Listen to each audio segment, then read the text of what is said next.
పల్నాడు జిల్లా నరసరావుపేటలో ఎన్నికల commissioner Mukesh Kumar Meena AP DGP Harish Kumar Gupta పర్యటించారు. కౌంటింగ్ ఏర్పాట్లు, పోలింగ్ రోజు జరిగిన ఘర్షణలపై అధికారులతో సమీక్షా సమావేశం నిర్వహించారు. ఈ సమీక్షలో కలెక్టర్ శ్రీకేష్ బాలాజీరావు, ఎస్పీ మల్లికా గార్గ్ పాల్గొన్నారు. సమావేశం అనంతరం కాకాని జేఎన్టీయూలో కౌంటింగ్ కేంద్రాన్ని పరిశీలించారు.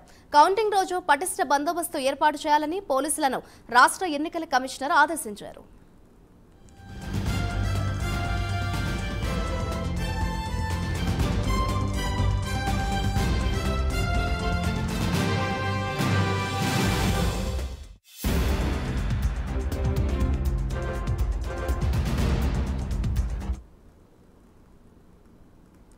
పల్నాడు జిల్లా నరసరావుపేటలో ఎన్నికల commissioner Mukesh Kumar Meena AP DGP Harish Kumar Gupta పర్యటించారు. దానికి సంబంధించిన బ్రేకింగ్ న్యూస్ చూస్తున్నాం.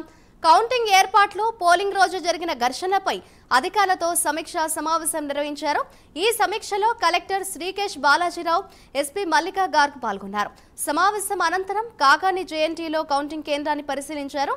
కౌంటింగ్ రోజు పటిష్ట బందోబస్తు ఏర్పాటు చేయాలని పోలీసులను రాష్ట్ర ఎన్నికల కమిషనర్ ఆదేశించారు.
పల్నాడు జిల్లా నరసరావుపేటలో ఎన్నికల commissioner Mukesh Kumar Meena AP DGP Harish Kumar Gupta పర్యటించారు. ఇదే అంశంపై మరింత సమాచారాన్ని మా ప్రతినిధి రవికృష్ణ అందిస్తారు.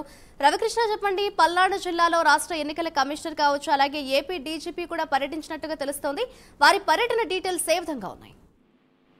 అంటే మాదిరి ఏదైతే పల్నాడు జిల్లా మాత్రం రాష్ట్ర వ్యాప్తంగా హాట్ టాపిక్ గా మారిన పరిస్థితి. ఎలక్షన్స్ జరిగిన రోజును తర్వాత జరిగినటువంటి ఏవైతే సంఘటనలు ఉన్నాయో దాని పట్ల మాత్రం రాష్ట్ర వ్యాప్తంగా కాదు, దేశవ్యాప్తంగా కూడా ఆగ్రహం ఈ సంబంధించిన మొత్తం సభ్యులు కూడా ఆగ్రహం వ్యక్తం చేసిన పరిస్థితుల్లో ప్రత్యేకంగా కూడా పల్నాడు ప్రాంతానికి మాత్రం ఎటువంటి సంఘటనలు జరగకుండా, భవిష్యత్తులో ఎటువంటి సంఘటనలు జరగకుండా ఎలక్షన్ సర్వీ కూడా చూస్తున్నారు. ఈ నేపథ్యంలోనే Mukesh Kumar Meena AP election commissioner మాత్రం ఈ రోజు పల్నాడు జిల్లాలో పర్యటించారు. ప్రధానంగా కూడా నర్సరావుపేట అంటే జిల్లా కేంద్రమైనటువంటి నర్సరావుపేటకు వచ్చారు. నర్సరావుపేటలో ఉన్నటువంటి కలెక్టర్ ఆఫీస్ లో అక్కడ ఉన్నటువంటి అధికారులతో ఆయన మాట్లాడటం జరిగింది. ప్రధానంగా కూడా ఆ రోజు ఎలక్షన్స్ రోజు జరిగినటువంటి ఏదైతే హింసాత్మక సంఘటనలు ఉన్నాయో దానికి ప్రధాన కారణం ఏమిటి, దానికి జరగడానికి దాని ముందు మీరు ఎందుకని ప్రిడిక్షన్ చేయలేకపోయారు అనే దాని మీద కూడా వాళ్ళతో మాట్లాడతాం. ఆ తర్వాత వాళ్ళ దగ్గర నుంచి ఇన్పుట్స్ తీసుకోవడం కూడా జరిగింది. ఆ తర్వాత అక్కడి నుంచి